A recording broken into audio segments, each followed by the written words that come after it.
Joes, welcome back my channel Believe in Therapy. I am Neha and today's we are discuss about fourth part of a hydrotherapy जिसमें आज हम discuss करने वाले exercise जो कि hydrotherapy में आप करा सकते हैं।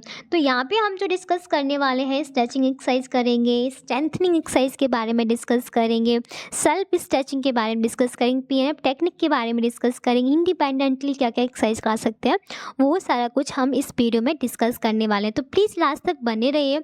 लास्ट के जो वीडियोस थे हमारे पास उसमें हमने कुछ कॉन्ट्राइंडिकेशंस, क्या क्या इक्विपमेंट्स आप स्पेशल इक्विपमेंट्स यूज़ कर सकते हो हाइड्रोथेरेपी में, किस टाइप के पूल्स होते हैं एंड क्या क्या clinical use, physiological uses, indications and properties of a water सारा कुछ डिस्कस कर दिया है। लिंक आपको डिस्क्रिप्शन में मिल जाएगा तो प्लीज़ वहाँ जाके ज़रूर देख लीजिएगा क्योंकि ये जो टॉपिक है बहुत ज़्यादा इंपॉर्टेंट टॉपिक है। तो आज हम डिस्कस करने वाले हैं कुछ एक्सरसाइज जो कि हाइड्रोथेरेपी पूल में आप करा सकते हो। हम सारी एक्सरसाइज नहीं डिस्कस करेंगे, हम एक एक एक्सरसाइज ही डिस्कस करेंगे, जैसे कि स्ट्रेचिंग की एक एक्सरसाइज है, स्ट्रेंथनिंग की एक एक्सरसाइज, रेजिस्टेंस की एक एक्सरसाइज एंड पीएनएफ की एक एक्सरसाइज। सो स्टार्ट करते हैं स्ट्रेचिंग एक्सरसाइज। स्ट्रेचिंग एक्सरसाइज में जो हम डिस्कस करेंगे वो सर्वाइकल स्पाइन के बारे में, लेटरल फ्लेक्शन। तो लेटरल फ्लेक्शन यहाँ पे आप देख सकते हैं इस डायग्राम में, यहाँ पे पेशेंट जो पोजीशन रहेगी वो सुपाइन पोजीशन रहेगी, एग्जामिनर पोजीशन, एंड यहाँ पे जो हम ये बेल्ट यूज़ करते हैं ये हमारा हाइड्रोथेरेपी इक्विपमेंट्स होता है जो कि बायों से सपोर्ट करता है। ओके, तो आपको इक्विपमेंट्स पता होने चाहिए। यहाँ पे हम कॉलर बैंड भी यूज़ करते हैं, एंकल्स के लिए भी यूज़ करते हैं, अलग अलग इक्विपमेंट्स होते हैं। तो वो according to the patient conditions और एक्सरसाइज के अकॉर्डिंग ही हम इक्विपमेंट्स यूज़ करते हैं। यदि आपको नहीं पता है तो प्लीज़ लास्ट वीडियो में जाके देख सकते हैं। तो यहाँ पे जो प्रैक्टिशनर पोजीशन रहेगी, stand at the side facing the patient, patient की साइड फेस रहेगा। पेशेंट पोजीशन क्या रहेगी, बायों से सपोर्ट रहेगा, सुपाइन पोजीशन रहेगी विदाउट ए सर्वाइकल कॉलर। वैसे हम यूज़ क्या करते हैं, कोई भी एक्सरसाइज कराते हैं तो हम सर्वाइकल कॉलर यूज़ करते हैं जो कि हाइड्रोथेरेपी इक्विपमेंट्स होता है, पर यहाँ पे हम सर्वाइकल का एक्सरसाइज करा रहे हैं तो इसलिए हमने इसका यूज़ नहीं किया है। हैंड प्लेसमेंट क्या रहेगा, reach the fix and dorsally under the patient and grasp the contralateral arm, support the head with the movements and direction of movements करें move the patient into lateral flexion and apply stretch force at a desired intensity, जितनी भी intensity desired है। This position prevent patient drift as a fixed hand stabilize the patient against the practitioner।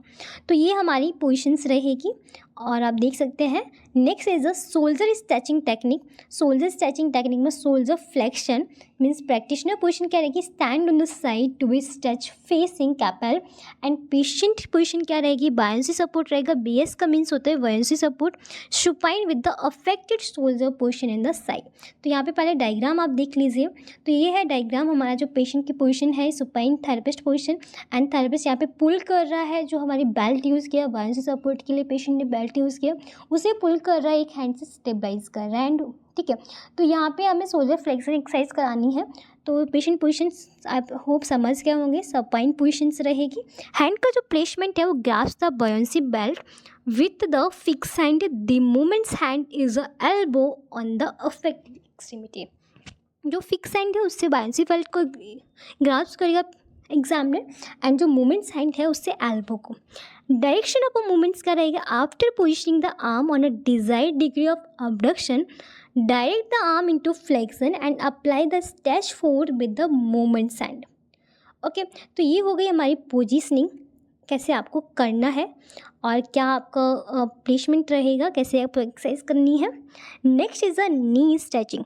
Knee stretching में हम पढ़ते हैं नी flexion के बारे में। सबसे पहले हम डायग्राम देखते हैं। तो डायग्राम में ये जो हमारी पोजीशनिंग रहेगी, नी को फ्लेक्स करना है, ये हमारी कॉन्ट्रोलेटरल नी हो गई, इप्सिलेटरल नी हो गई। यहाँ पे हमने यूज़ किए हुए ये इक्विपमेंट जो कि सपोर्ट प्रोवाइड करते हैं एंड बायोंसी सपोर्ट देते हैं, जिससे कि बॉडी है जो वाटर में ऊपर फ्लो करती रहे और ईजिली पेशेंट वेटलेसनेस फील करे और ईजिली एक्सरसाइज हो सके। तो यहाँ पे प्रैक्टिशनर पोजीशन क्या रहेगी, half kneel lateral to the affected knee with the dorsal aspect of the patient, foot hook under the ipsilateral thigh। तो यहाँ पे प्रैक्टिशनर पोजीशन जो है वो इजीली नहीं दिख रही है डायग्राम में क्योंकि पेशेंट जो एग्जामिनर है वो वाटर के अंदर है। पेशेंट पोजीशन क्या रहेगी, वन से supine affected knee flexion, and hand placement क्या रहेगा, place the ipsilateral fix hand on the distal tibia and the contralateral hand on a बायोंसी belt to pull the body over the fix. Ipsilateral hand है वो place करेगा distal tibia को, and जो कॉन्ट्रोलेटरली है वो पुल करेगा हमारी जो बेल्ट होती है बायोंसी बेल्ट उसको। डायरेक्शन ऑफ मूवमेंट्स करेगा, pull the patient body over the fix foot creating the stretch to increase knee flexion, lower the patient knee into the water to extend the hip and increase the stretch on a rectus femoris muscle, perform the motion slowly to limit spinal and pelvic substitutions. Okay यहाँ पे हम क्या कर रहे हैं, exercise भी दे रहे हैं, स्ट्रेच भी कर रहे हैं, रेक्टस फीमोरिस को भी स्ट्रेच कर रहे हैं और यहाँ पे हम हिप को भी एक्सटेंड कर रहे हैं, एक्सटेंशन करा रहे हैं. तो ये हमारा हो गया diagram. Next is a self stretching. यदि पेशेंट को सेल्फ स्ट्रेचिंग करने, पेशेंट एक्टिवली पार्टिसिपेट कर पा रहा है, मूवमेंट्स कर पा रहा है, वहाँ पे पेशेंट को आपको गाइड करना है सेल्फ स्ट्रेचिंग के लिए. तो यहाँ पे आप देख सकते हैं डायग्राम में ये पोजीशंस होगी. तो पेशेंट पोजीशन क्या रहेगी, upright position, immerse the waist तक वाटर में इमर्स होना चाहिए बॉडी, और seated on at S at of pools on a step with the hip immerse. Equipment क्या है, स्मॉल वैरायटी डम्बल्स और ankle step for hip flexion. यहाँ पे आप यूज़ कर सकते हैं स्टेप रेजिस्टेंस बैंड टाइप का, एंड कोई भी डम्बल्स का यूज़ कर सकते हो. For hip flexion with a knee extension to stretch the hamstring, place step dumbbells at the ankles. Okay, आपको हिप फ्लेक्शन करना है, नी को एक्सटेंशन करना है, तो इसके लिए आप रेजिस्टेंस इक्विपमेंट्स यूज़ कर सकते हो स्ट्रेच करने के लिए. एंड यदि आपको हिप को एक्सटेंड करना है, नी को फ्लेक्स करना है, तो इसके लिए भी आप कर सकते हो.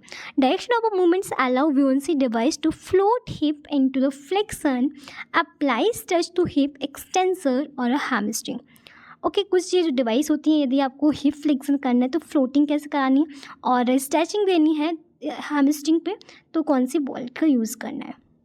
सो now we are discussing to the strengthening exercise. Strengthening exercise का जो एग्जांपल लिया है वो शोल्डर फ्लेक्शन एंड एक्सटेंशन का लिया है.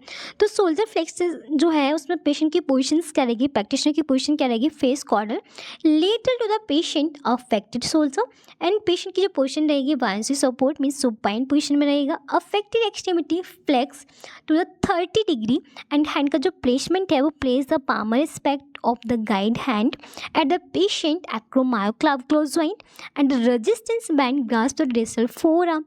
यहाँ पे आप देख सकते हैं जो पेशेंट का ये जो हैंड है वो उसका सपोर्ट क्या है एक्रोमायोक्लाविकुलर जॉइंट पे, एंड ये जो हमारा हैंड है उसका जो प्लेसमेंट किया है वो हमारे distal to the wrist joint पे, मीन्स इसे हम बोलते हैं डिस्टल फोरआर्म को भी. And alternative placement for resistance hand में भी distal humerus, this placement altered muscle requirement. Direction of movements क्या रहेगी, active shoulder flexion against the resistance hand and cause the body to move away from the practitioner active shoulder. तो ये हमारी positions हो गई. इस टाइप से आपको एक्सरसाइज करानी है, एक हैंड से आपको स्टेबलाइज करना है, दूसरे हैंड से आपको एक्सरसाइज करानी है, रेजिस्टेंस देना है. Next is a unilateral diagonal pattern, means PNF pattern जो कि ड्यू टू फ्लेक्शन और एक्सटेंशन का है हमारे अपर एक्सट्रीमिटीज़ में. सबसे पहले डायग्राम देखते हैं. तो ये हमारी पोजीशंस रहेगी, इस टाइप से आपको एक्सरसाइज करानी है. ओके, नेक्स्ट अब देखते हैं इसके बारे में. सबसे पहले प्रैक्टिशनर पोजीशंस क्या है, stand lateral to the patient affected shoulder, face medially and cordially.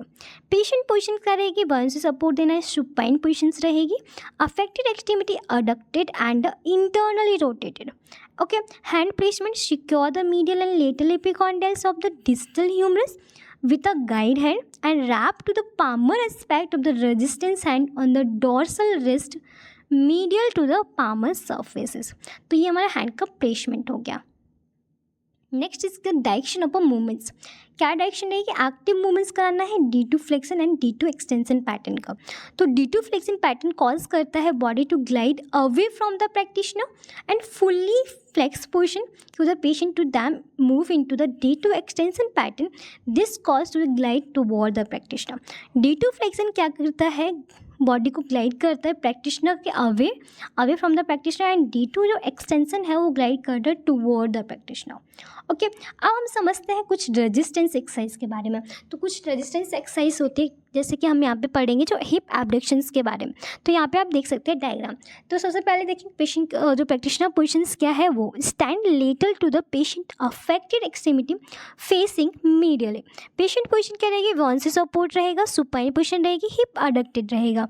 Hand का प्लेसमेंट क्या रहेगा, place the guide hand on the व्योंशी बेल्ट को पकड़ना है एक हाथ से, और लेटरल थाई को भी आप ग्रास्प कर सकते हो. And thumb at the base of the resistance hand on the patient lateral leg. Okay, lateral leg thumb से. एंड डायरेक्शन ऑफ मूवमेंट्स करेगी active contraction of a hip abductor, cause क्या करेगा affected leg to abducted as a contralateral legs, and body glide away from the affected leg and the practitioner. Next जो कि कुछ आप exercise independently strengthening exercise करा सकते हो। Patient actively movements कर पा रहा है तो आपको पेशेंट को गाइड करना, सजेस्ट करने कि आप एक्सरसाइज स्ट्रेंथनिंग एक्सरसाइज आपको करनी है तो आप ऐसे कर सकते हो। तो इंडिविजुअल पूल में इंडिविजुअली पेशेंट एक्सरसाइज करेगा, जिसे हम बोलते हैं इंडिपेंडेंट स्ट्रेंथनिंग एक्सरसाइज। यहाँ पे आप गाइड करेंगे, उस टाइप से पेशेंट एक्सरसाइज कर सकते हो। ओके, तो आई होप आप समझ गए होंगे। ये हमारी कुछ एक्सरसाइज थी जो कि हमने वन एग्जाम्पल लिया हुआ था स्ट्रेंथनिंग एक्सरसाइज का या स्ट्रेचिंग एक्सरसाइज का, सेल्फ स्ट्रेचिंग का या पीनअप का। तो ये एक एग्जाम्पल था, बस ये आपके आइडियाज़ के लिए था कि आपको कैसे एक्सरसाइज करानी है, क्या क्या पोजिशंस रहेगी। तो आई होप आपके लिए वीडियो हेल्पफुल रही होगी। वीडियो हेल्पफुल है तो प्लीज़ वीडियो को लाइक करें, चैनल को सब्सक्राइब करें। कोई भी क्वेरी होती है तो कमेंट बॉक्स में कमेंट करके पूछ सकते हैं। Thank you so much.